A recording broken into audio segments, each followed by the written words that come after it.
My sister went on vacation with our parents instead of me. But during the trip, she did something really bad and got arrested. Now, our parents see her for who she really is. I'm 23 years old, and I have a younger sister named Lisa, who's 18. I really think she's super mean. I've been trying to tell my parents this for years, but they never believe me. Here's why our relationship is so rocky. My parents adore Lisa because my mom had a miscarriage before Lisa was born. Losing the baby was really hard on my mom, so when Lisa came along a few years later, she was like a miracle to them. They poured all their love and attention into her, making her the star of our family. Now, don't get me wrong, I used to love my sister when we were kids. But as we grew up, I noticed something.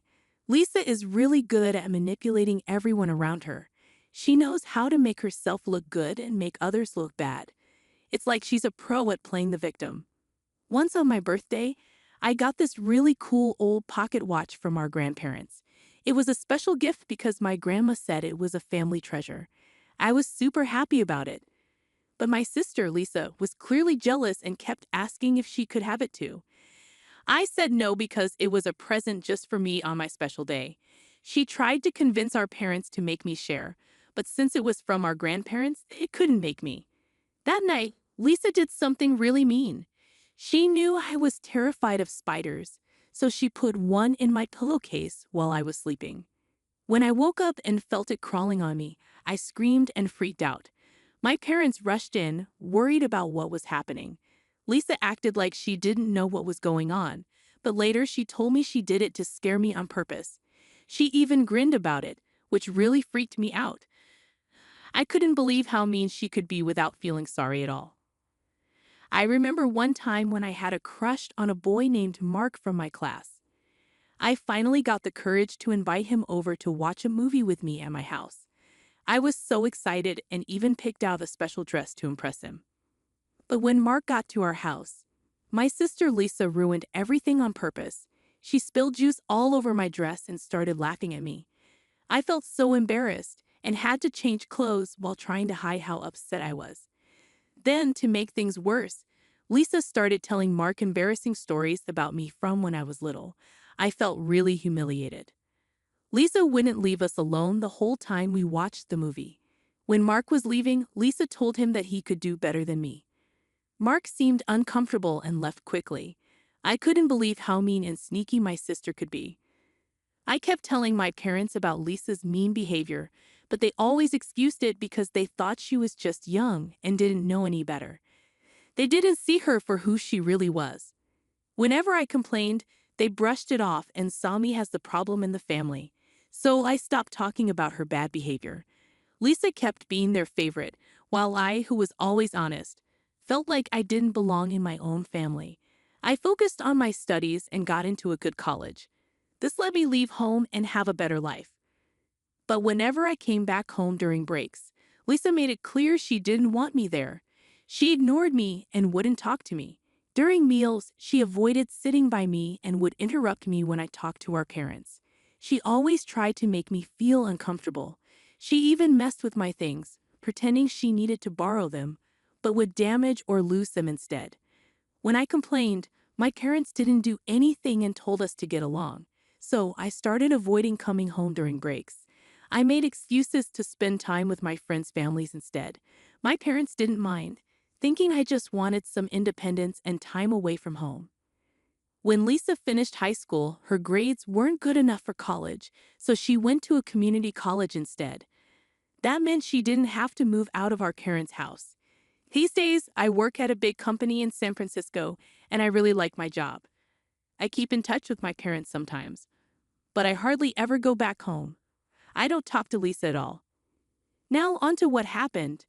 My dad had a really bad heart attack recently, but thankfully he survived. He was rushed to the hospital. When my mom called to tell me, I immediately booked a flight home to be with them. The doctors gave my dad a bunch of medicines and told him he needed to exercise more. Since he got out of the hospital, he's been wanting us to spend more time together as a family. I understood, so I stayed at home for a few days. My job lets me work from anywhere, so it was okay. but I noticed Lisa was really annoyed that I was back. I tried to stay away from her because we're both older now, and I didn't want to fight after what happened to our dad. One morning at breakfast, my dad suggested we go on a family vacation since we hadn't done that in a while. At first, I wasn't sure, but I agreed because I knew it meant a lot to him. Lisa wasn't too excited about it, but she had to go with the plan. Dad took care of booking our flights and where we'd stay. I had already asked for time off from work and told my coworkers not to bother me so I could really enjoy the trip with our parents. But when we got to the airport, I found out my flight ticket was canceled. My dad was confused too because he said he had bought it. After checking, we found out that my ticket was the only one that got mysteriously canceled. I stood there, trying to understand what was happening. I looked at Lisa and she had the sneaky grin on her face, like she always does when she pulls off one of her tricks. I realized she must have canceled my ticket, probably from Dad's computer. I started yelling at her, but she just kept smiling. I told Mom and Dad it was Lisa's fault, that she didn't want me on the trip. But Mom didn't believe me. She said Lisa wouldn't do something like that and that I shouldn't be jealous of her. Dad said it might have been a mistake by the airline, not Lisa's fault. I was so frustrated that they couldn't see what Lisa was really like. There was nothing I could do. My ticket was canceled, and there were no more flights that day. I could have flown the next day, but I didn't want to go alone. This was supposed to be a family vacation. I really didn't want to share a room with Lisa on this trip. I had hoped she had grown up since we last traveled together, but as she canceled my flight, I worried she might have more mean plans for me. Dad was unsure at first, saying we could go back home and plan a new trip later, but then he talked about how he missed going on vacations. Mom agreed, saying I travel a lot for work anyway, so I wouldn't miss much if I didn't go. Their words hurt. It felt like they wanted me to say they should go without me, so I told them they could continue the vacation without me, and they agreed without hesitation. Even though I didn't want the money spent on the tickets and rooms to go to waste, I felt sad that they didn't care if I went with them or not. It seemed like they were fine going on the vacation without me. So there I was, alone at the airport while my parents and Lisa went on their trip. I decided to go back home to San Francisco. I didn't want to stay alone in our family house any longer. I tried to forget about what happened and focus on enjoying the rest of my time off from work. I spent my break catching up with old friends and reading lots of books, turning it into a solo vacation at home. Sometimes, my parents would video call me during their trip, and I could see they were having fun without me. It felt like they didn't really miss me on their vacation. Even though I wasn't too upset about missing out, I still felt left out. It reminded me of how my family always seemed to favor Lisa. I hoped that one day they would see her true colors, and it seems like that finally happened. A few days into their trip, I woke up to several missed calls from my mom, worried that something was wrong with my dad's health. When I called her back, she sounded really upset. She explained that they had noticed my dad's important heart medications were disappearing. It was serious because he needed them for his health. They were in a different country and worried if they could find the same medicine there as in the US.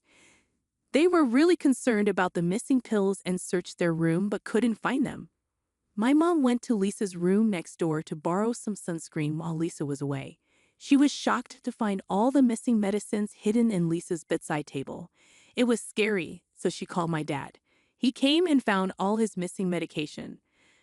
I think that's when they realized the truth. Their favorite daughter, the one they called a miracle child, had been purposely putting my dad's health in danger. My mom sounded scared as she asked if they should talk to Lisa about it. I told her not to until they got back home. They needed time to think and gather proof before they confronted Lisa with the truth. Talking to her now wouldn't help because she's good at making excuses to avoid getting in trouble. But something must have happened because my parents must have talked to her about it. Lisa would be let go after 24 hours, and my parents couldn't do anything about it right away. They really wanted to go home after Lisa was released, so they tried to change their flight, but they found out their passports and wallets were missing. Lisa had either thrown away their passports or hid them. So now, they were stuck in another country with no passports or money. I think this was the first time my parents saw Lisa for who she really was.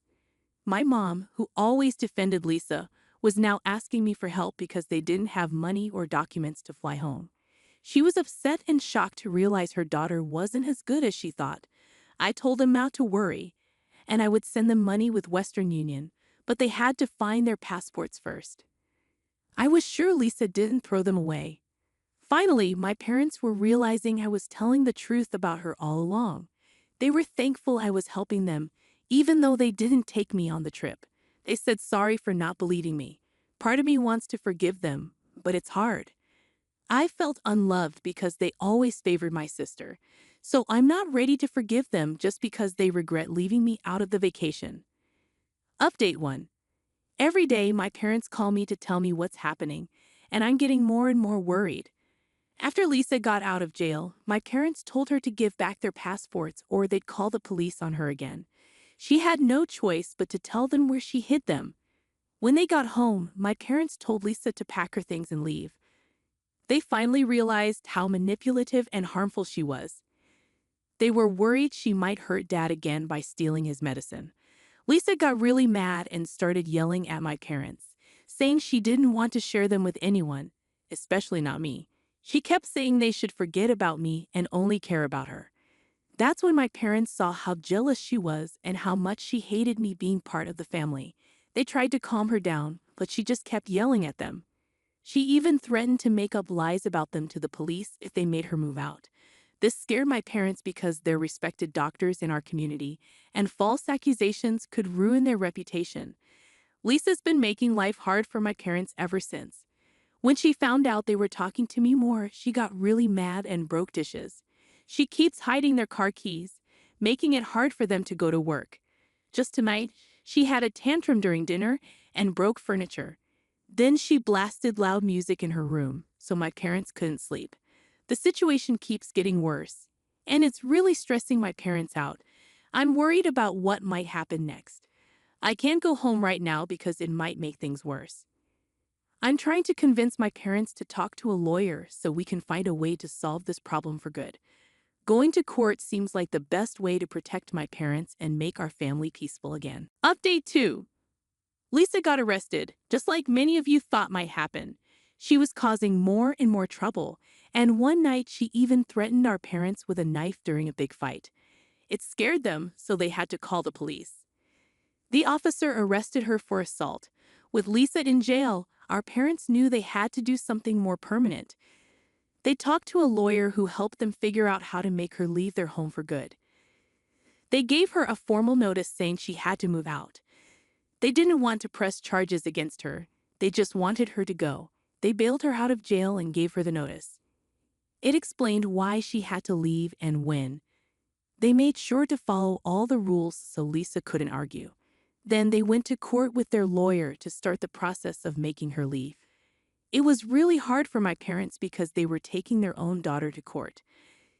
They felt sad and guilty, but they felt like they had no other choice. Finally, the court said Lisa had to leave the house. If she didn't go on her own, they could make her leave. Lisa will be out by next week. My parents are relieved they're taking a step to get their home in peace back. It's been tough, but they're hopeful things will get better once Lisa moves out. I've been talking to them through all this, and I'm planning to bring them to San Francisco for a few weeks. It'll give them a break from all the stress Lisa caused. Plus, it'll be a chance for us to spend time together, and I want to support them as much as I can. Update 3. I've read through all your comments, and many of you suggested we should check if Lisa has any mental health problems. But since she's an adult, we can't make her go for a checkup if she doesn't want to. Because of her sudden angry outbursts, we don't want to make things worse by pushing her. As I mentioned before, my parents came to visit me in San Francisco to take a break from everything that happened. Yesterday evening, we sat down to talk at my place. They were really sorry for not seeing Lisa's true self all these years and asked for my forgiveness. My dad felt bad for not listening to me earlier. They never thought Lisa would turn out like this and didn't see her real character behind her nice behavior.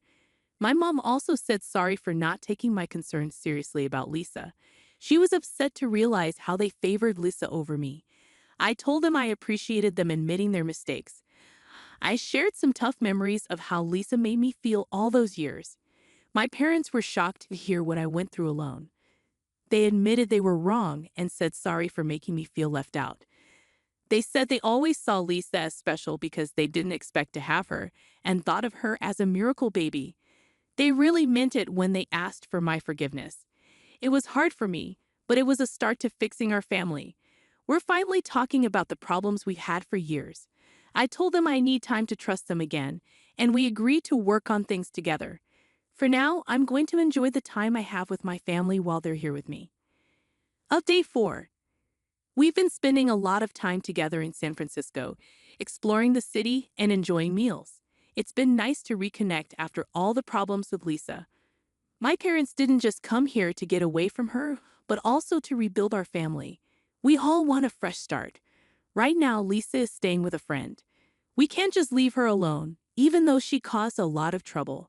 My parents feel responsible for her, even though she did bad things. We think maybe she has some deeper issues causing her behavior. We want to get her checked by a doctor, but we can't force her. We'll try to talk to her about it when my parents go back home. I don't want to talk to her because she's still mad at me, and I don't want to make things worse for her. I told my parents they should meet her in a public place because of her past angry outbursts. Our main goal is for her to understand our side and know we care about her. We're not blaming anyone. We just want to fix our family.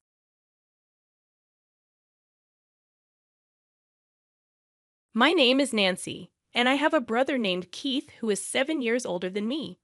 Keith has always been really smart, doing well in school from a young age. He graduated from a fancy high school and university, making our parents super proud.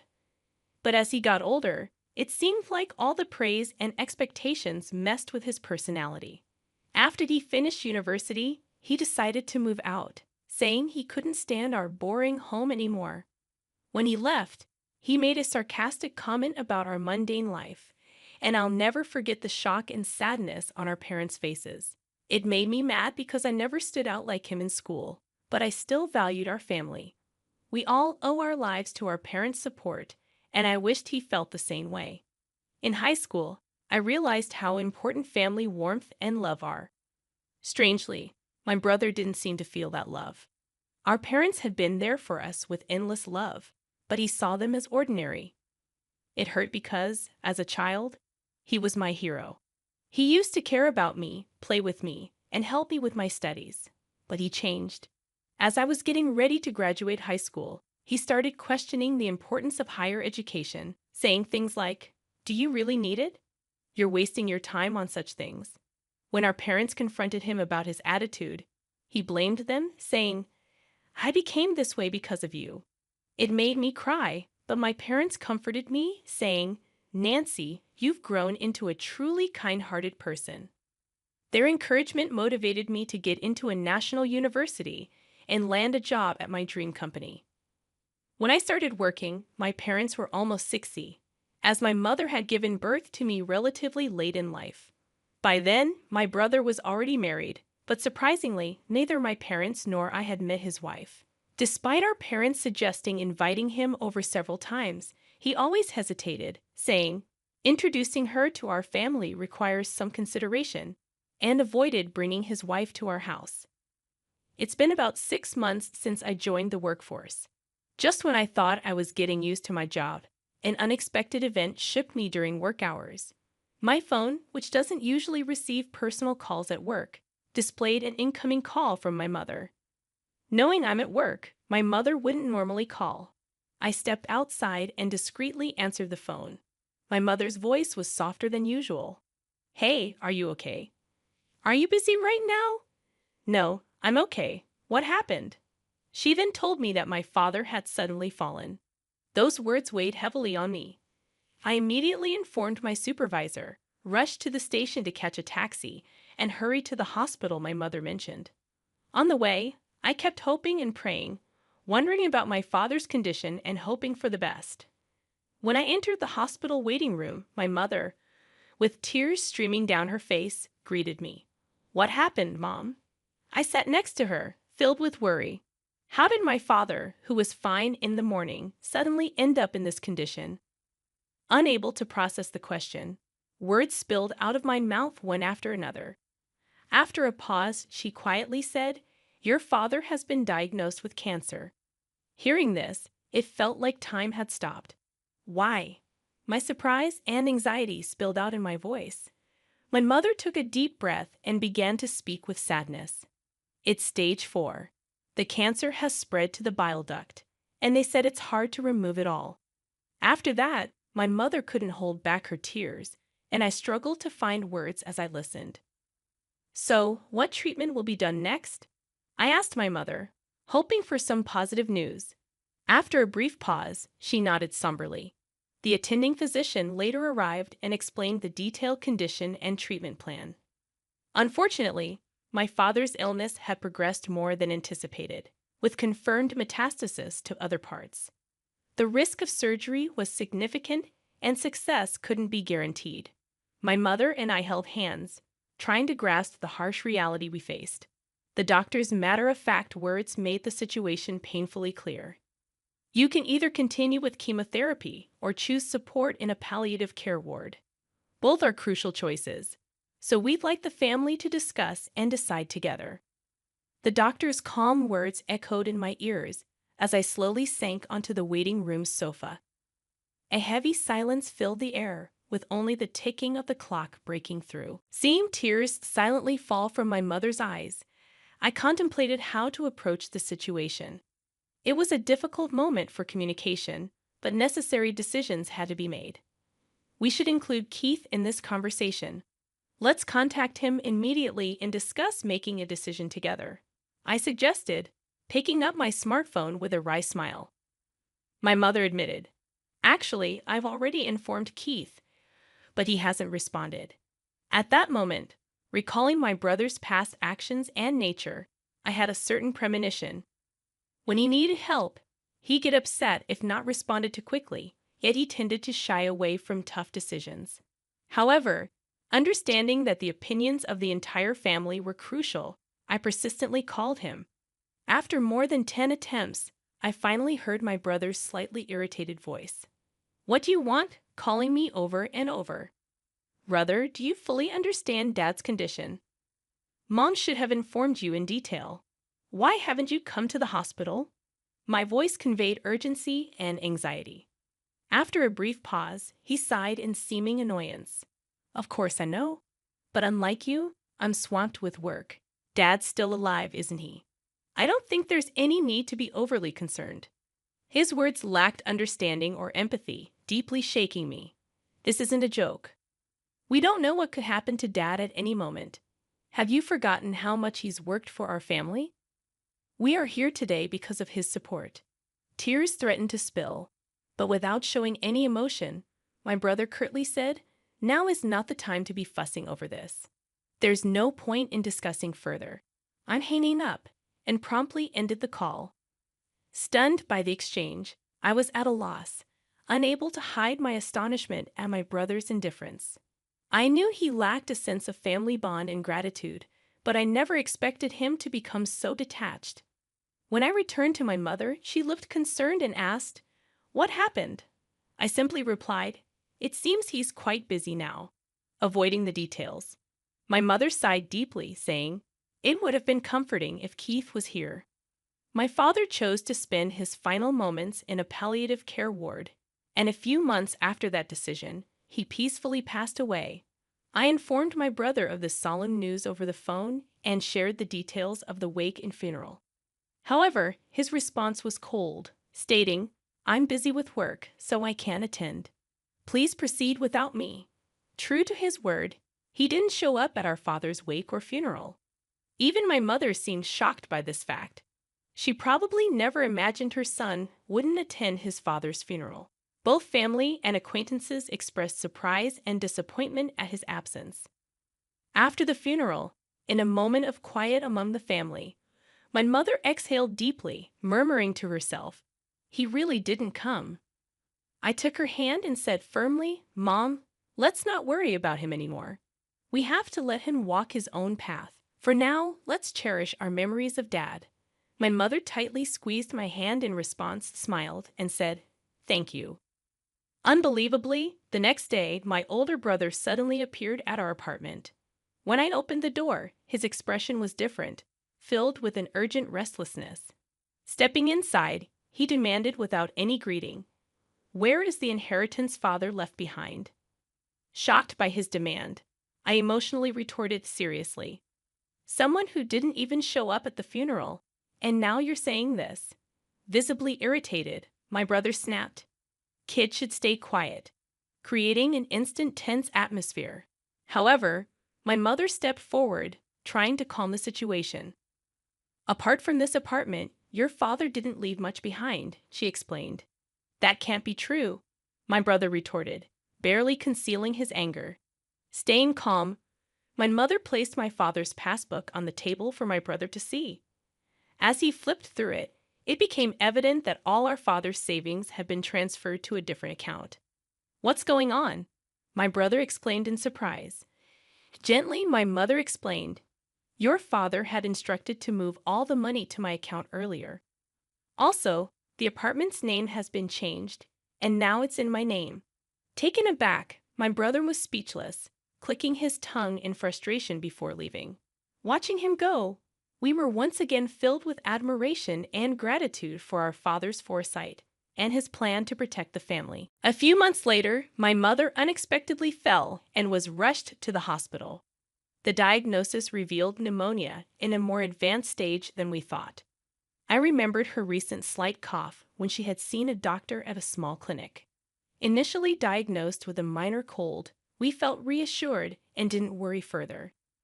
However, detailed examinations at a major hospital disclosed her condition was much more severe than anticipated, giving her only about 3 months to live. Hearing this, I was at a loss for words, struggling to believe it, especially when she appeared so healthy. As expected, or tragically, just a few days after the 3-month mark, my mother quietly passed away. The space without her was filled with an indescribable stillness and sorrow. Why didn't I know this sooner? Why didn't I take her to a bigger hospital immediately? Filled with guilt and grief, I shed tears countless times. Even after hearing about my mother's passing, there was no sign of my brother coming to our house. My aunt, my mother's sister, and I handled the arrangements for the wake and the funeral. Understandably, my aunt was extremely outraged that my brother didn't appear at our mother's last rites, just as he hadn't for our father's. However, expecting or saying anything to my brother felt meaningless after recalling his past actions. However, a few days after the funeral, my brother reappeared, accompanied by his wife, whom we were meeting for the first time, as my aunt and I were sorting out the heirlooms. "Where's Mom's inheritance? She must have left something, right?" Right from the start, that was my brother's concern. I was both shocked and dumbfounded, and my aunt, equally stunned, stared at him in disbelief. Even more astonishing was that my brother's wife, my new sister-in-law, stood beside him without meeting our eyes or offering any greetings. She just stood silently next to my brother. What shocked me even more was that my brother hadn't even visited our mother's grave. "Brother, please, at least pay your respects to our parents. At the very least, visit Mom's grave," I calmly requested. With a sneering laugh, my brother responded, "Does that even mean anything?" He quickly followed with, "By the way, how much of Mom's inheritance is left?" May's expression changed drastically at that moment. In a voice filled with anger, contrasting with her usual warmth, she sternly admonished Keith, "How can you think of such things at a time like this? Nancy is managing the funeral on behalf of both of you, putting in all her effort. Shouldn't you act with a bit of gratitude, thinking of your parents?" However, my brother completely ignored our aunt's anger, responding dismissively, "Auntie, it's none of your business. Don't interfere." Suddenly, with the demands from my brother and sister-in-law, the room's atmosphere turned cold and tense. From behind my brother, my smiling sister-in-law said, "Of course, I remember your name, Nancy. Do you plan to keep all of your mother's inheritance for yourself? Sorry, but we can't allow that. This apartment is so lovely. I think it's perfect for us." I never imagined that my brother and his wife would say such things. Why should I have to leave for the sake of both of you? I asked, my voice quivering, while twirling her finger. My sister-in-law continued, "This apartment has just been renovated, and its location is amazing. It's close to the station, and there are plenty of shops, so we'll be living here." My anger peaked. "Big brother, all you care about is the inheritance. What are you thinking?" Unable to hold back, I raised my voice, turning away. My brother let out a heavy sigh. "Such vulgar behavior. Do you think raising your voice solves everything? We'll be back here in 3 days. Have everything ready to move out by then." With those words, their intentions became crystal clear. A mix of anger and sadness bubbled up, and I couldn't stop my tears from flowing. But this wasn't just a one-time event. I had to think about what to do next. Determined, I wiped my tears. My aunt gently tapped my shoulder and handed me a letter. The delicate handwriting of my mother adorned the envelope's surface. "What's this, Auntie?" I asked, carefully opening the envelope. "Your mother trusted this to me for a just-in-case scenario. She told me to give it to you at the right moment," my aunt said, tears forming in her eyes. I unfolded the paper inside. My mother's beautiful handwriting filled the page. "To my precious Nancy, if you are reading this letter, it means I'm no longer in this world. I'm truly sorry for our parting." I felt warmth in the back of my eyes, tears beginning to flow. "You might have Keith visit the house concerning the inheritance, but don't worry. Everything that your father handed down to me is now yours." I was at a loss for words. I had no idea my mother had thought this far ahead and prepared everything in advance. "I'm sorry for suddenly leaving you alone, but I'm at peace because I've seen how much you've grown into a wonderful person. While learning is essential, it's not everything. The kindness and compassion you learn through your interactions with people are what I believe hold the most value. Your father and I were genuinely happy to see you grow up with such a warm heart until our last days, and words can't express just how proud we are of you. I truly want to express my heartfelt gratitude. Thank you." Overwhelmed, I read on, deeply moved. "Mom," the words before me blurred with my tears, but I was determined to take in every sentiment my mother had conveyed and continued reading. "Actually, after your father passed away, following his wishes, I secretly changed the apartment's ownership to your name. I'm sorry for using your seal without permission, but it was both your father's and my wish. Please don't be angry. Life has its ups and downs, even when things get tough. We want you to persevere and live your life fully, so stay strong and find your happiness." The letter ended there. Tears streamed down my face, wetting the paper. My aunt, standing next to me, pressed her eyes and shed tears alongside me. "Your sister truly cared about you. In her heart, you were a treasure," my aunt said gently, holding my hand. From the envelope, a bank book in my name emerged. It seemed like something my mother must have secretly made in the past. To my surprise, when I opened the bank book, a substantial amount was recorded. I felt that this was probably the inheritance from my father that my mother had saved for me. A few days later, my brother and his wife showed up at the house without even knocking on the door. They entered as if it was their own home. "It's time for you to leave, just as promised, right?" my brother sarcastically said. As I stood still, my sister-in-law became irritated. "Isn't it your duty to leave quickly?" she said almost as a command. For a moment, I felt overwhelmed by the atmosphere, but I took a deep breath, looked them straight in the eyes, and said calmly, "Actually, this house is now under my name." With that statement, the room's atmosphere became tense. My brother and his wife looked at each other, exclaiming, "What? What kind of joke is this? I am the eldest son. I should inherit the house, right?" My brother said, clearly shaken. Beside him, my sister-in-law stared at me, saying, "This is the first I've heard of this." However, I had decided to state the facts. The house and the inheritance are all managed under my name, so there's nothing to divide. My brother frowned. "Then hand over half of that inheritance to us." "But this money was left for my future and to ensure that I take care of the house. You always looked down on me, and now you're asking for money. What changed?" I questioned. His face turned red. Surprisingly, my sister-in-law exclaimed, "Wait, what is this? This isn't what we were expecting." From what I gathered, my brother recently faced significant trouble at his job and was subsequently fired. Not only that, but he and his wife were moving from one day job to another, seemingly in a tight spot financially. They probably had high hopes for my mother's inheritance and the house. But with my revelation, their expectations were shattered, and they began bickering, placing blame on one another. Watching their childish dispute, I thought, what can possibly be gained from all this? To them, I said calmly, "This is my house now. If you make any unnecessary fuss, I'll call the police." Trembling with anger, they reluctantly accepted my words and left. Since then, I had no contact with them. I deliberately deleted all their contact details and began a new life in this apartment. This apartment is my treasure, filled with memories of my father and mother. Now I have a loving partner by my side. We plan to build a new family in this apartment. He respects my decision and proposed that we take the first step of our new life here. Our future is bright, and I want to pass on the warm love my parents gave me to the children we will have in the future.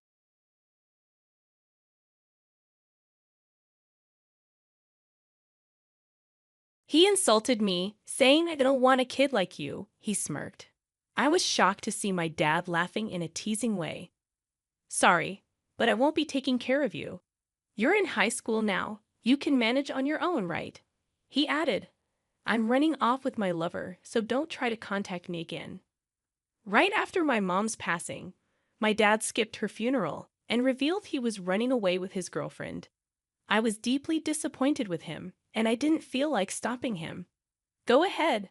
I won't reach out to you, thanks." He left the house, saying, "I'm fortunate to have an understanding daughter like you." I believed we'd never cross paths again. Despite what a lousy father he was, I felt almost relieved to be free of him. Surprisingly, just 3 days later, I received a relentless call from him. I considered ignoring it but chose to pick up. "Who is this?" Then my father on the other end of the line said something unbelievable. "My name is Emily Young, a fresh high school student. You might think I'm enjoying the typical high school life, but my home situation is far from ideal, all because of my father." He was a well-educated, leading accountant, often the subject of envy. However, his true character wasn't admirable.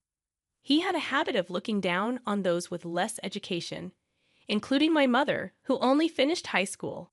He frequently belittled her, saying, "A high school diploma is embarrassing. Without me, you couldn't survive in front of me." Despite what he said, she struggled to be financially independent and couldn't divorce him. She always encouraged me to study hard, emphasizing the importance of getting qualifications for financial independence. "Don't end up like me, earn your own living," she'd say, reading books to me since my childhood. Even though my father earned well, he provided only the bare minimum, and my mother couldn't afford to buy books for me. So she often took me to the library, where she would read to me. Thanks to that, I got into a prestigious private school. However, my high-achieving father wasn't proud of me at all. He had no interest in me, not even knowing which high school I attended. His disinterest stemmed from archaic views of male superiority. Once he learned I was a girl, he lost interest. He had initially wanted a son to inherit his accounting firm, but that dream ended when my mother gave birth to me and couldn't have more children. Since then, he hardly showed any interest in my mother or me.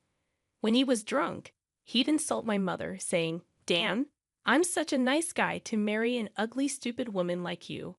She asked him to stop, especially in front of me. But he'd get furious, yelling, "What, talking back to me?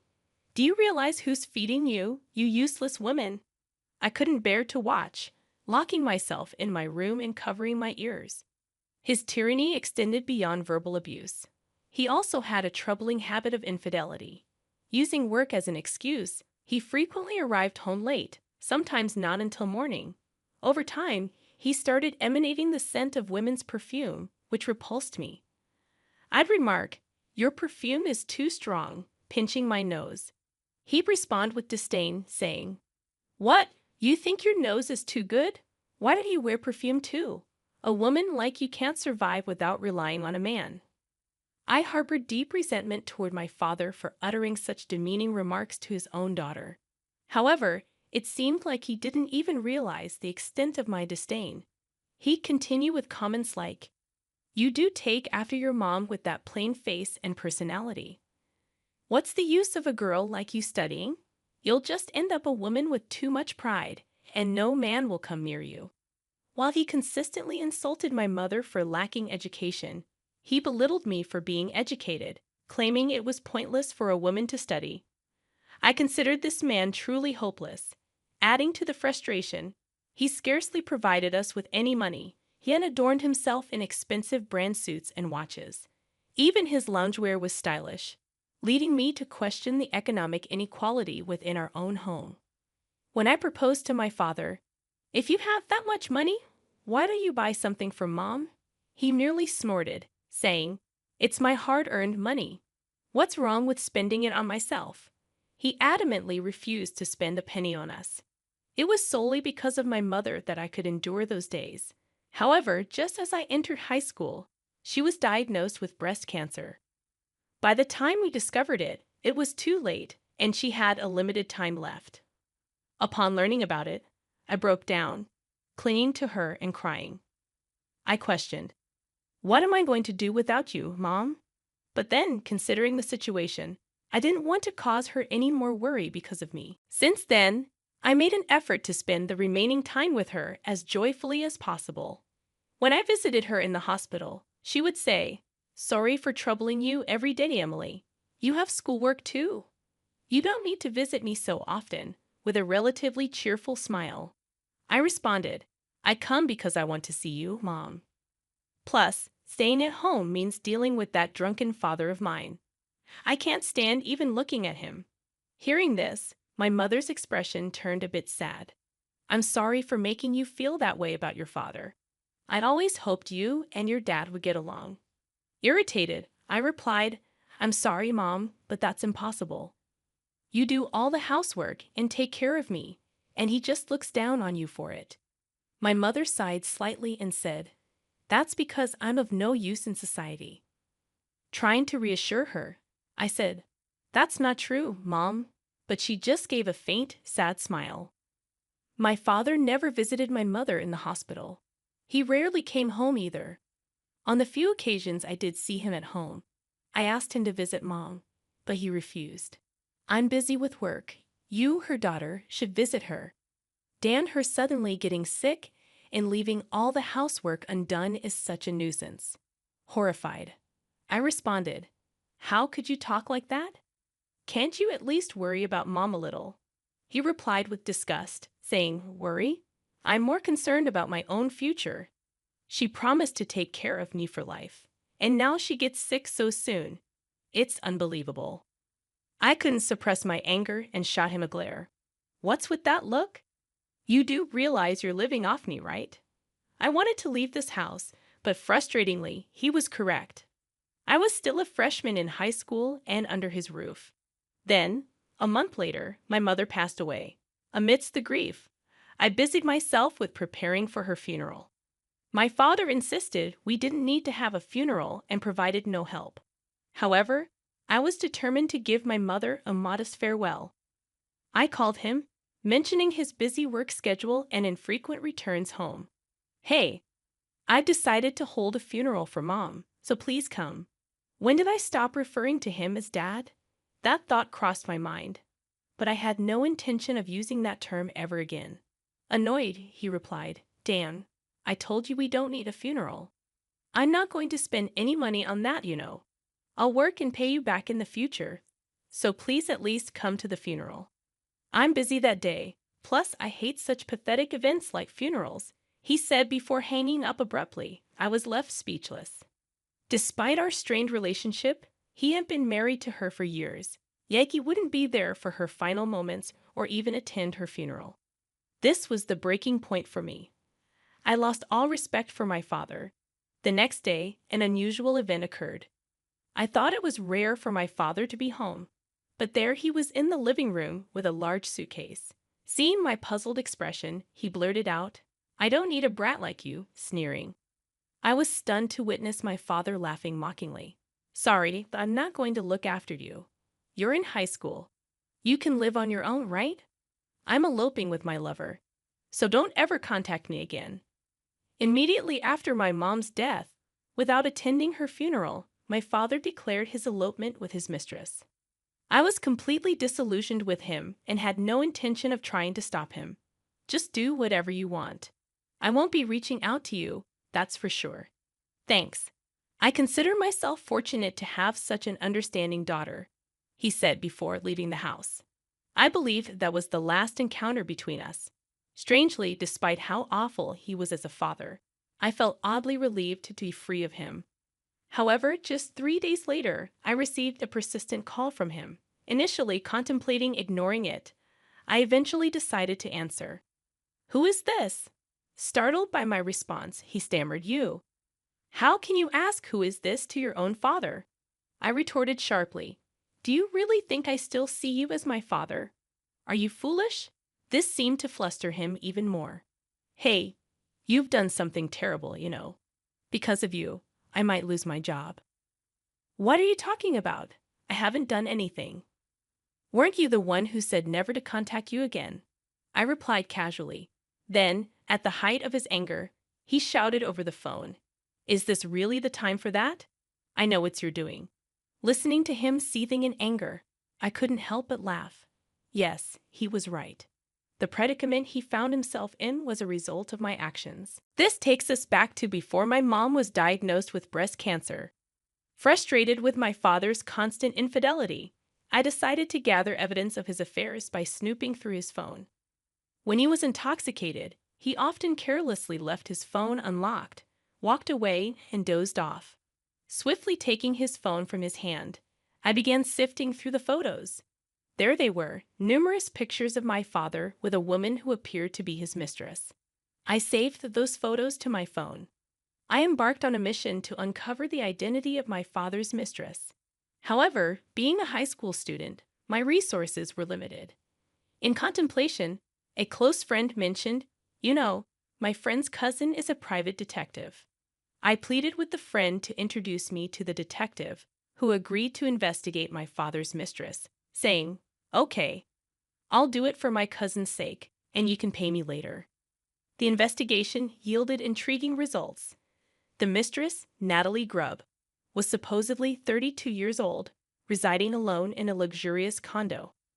"But this condo is too big for one person," pondered the detective. Delving deeper, he discovered that Natalie had a husband on an overseas assignment. My father, under the impression that Natalie was single, was in for a rude awakening. Upon learning this, I couldn't help but laugh. On the day my father abandoned me and left the house, I sent photos of his affair with Natalie to her overseas husband. Half of the photos were taken from my father's phone, and the rest were captured by the detective. Presumably, a furious call from Natalie's husband reached my father, and I could hear his agitated voice on the phone. Accompanying the photos sent to Natalie's husband was a letter stating, "Your wife is having an affair with my dad, and you knew about it, didn't you?" "Yeah, you heard right." "Well, it can't be helped." "Yes, I did it, but so what?" "I just told the truth," I responded, leaving him speechless and trembling with anger. Adding insult to injury, I remarked, "Planning to elope without even knowing she was married? That's just stupid," further fueling his fury. "What do you mean, stupid? Talking to your parent like that? What you did is not just telling a husband about his wife's affair. It's more serious than that," he solemnly stated. Intrigued, I asked in a puzzled tone, "What? What do you mean?" "That's the problem. You don't understand the gravity of the situation," my father continued, his voice trembling. "Natalie's husband, he was an important executive at a major client of my company. No way, really." I exclaimed in surprise, though I already knew. Unaware of this revelation, my father lamented in a dark tone, "Oh, unfinished. How did it come to this?" The detective's investigation had unveiled that Natalie's husband was an executive at S Corporation, a publicly listed company and a key client of my father's firm. Upon discovering that S Corp was a major client of my father's company, a thrilling sense of excitement surged within me. This presented an opportunity for revenge for my mother. Yesterday, Natalie's husband stormed into the office, spreading affair photos of me and Natalie throughout the company. Stunned, I momentarily froze but coolly remarked, "Serves you right." Quiet. You have no idea how much contempt I face from my employees. Me, the president, being ridiculed by those lower-level employees. It's humiliating. I couldn't suppress a laugh at his words. My father, always proud and condescending, was now scorned by his own employees. The irony was palpable. Soon, the president of S Corp contacted us, announcing the termination of their business relationship. Wow, that's serious. You really don't get it, do you? It's not just that. After S Corp pulled out, all my employees submitted their resignations. His words left me in shock. Everyone. Why would they do that? Because without S Corp, my company is finished. Is that so? My father's accounting firm, a small office with about 5 employees, relied heavily on revenue from S Corp. Frustrated with my father's tyranny, the employees likely decided to leave en masse once S Corp withdrew. Although surprised at the extent of the situation, it felt like just desserts given my father's actions. Natalie had left him, his employees were gone, and my father was now utterly alone. Despite his previous indifference to my mother and me, it turned out he was vulnerable to loneliness, which probably explained his repeated infidelity. Suddenly feeling lonely, he made an outrageous proposition. Well, it's fine. I was thinking of coming back home anyway. What do you mean? Well, I've broken up with Natalie, and I'm not alone now. I thought I'd come live with you. His audacious suggestion disgusted me. How could he have the audacity to return now? Living together harmoniously was impossible after everything. There's no way I'm living with you. I don't want to live with you at all. I flatly rejected his proposal. Unmindful of my disdain, he clung to the idea. Don't be so stubborn. You're still in high school, aren't you? Still a child. You should want to live with your parent, right? His statement was audacious, especially after claiming I could live on my own because I was in high school. How can he shamelessly say such a thing? Unfortunately for you, I can live just fine without you. In fact, my life would be a mess with you around. So don't you dare come back, I declared, and he grew angry. What are you talking about? That house you're living in is my house. It's only natural for me to return. No matter what you say, I'm definitely coming back. Faced with this reality, I had no choice but to concede. That's true. This house is in my father's name. So, I don't have the right to refuse him. That's true. I reluctantly conceded. Upon hearing my resigned response, he sounded relieved. Right. So from now on, let's live together as a family, just you and me. In response to his cheerful suggestion, I coldly retorted, "No, it's fine. I'll be leaving." "What? What do you mean? Where are you planning to go?" my father asked, surprised. "I'm going to my grandparents' house in Nebraska. Living with you." "No thanks. It's my mom's parents' place." Anticipating my father's potential return to this house after learning about Natalie being married, I had already contacted my maternal grandparents in Nebraska as a precaution. They readily agreed to take me in. My father's parents, much like him, were selfish and unmanageable, so I barely kept in touch with them.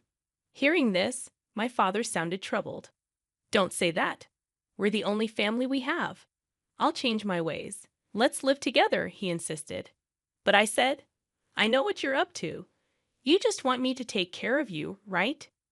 "You're just worried about being alone and dying alone," I accused him. "No, that's not true. Look, you said you want to go to college, right? I'll pay for it. If you don't live with me, I won't pay. Are you okay with that?"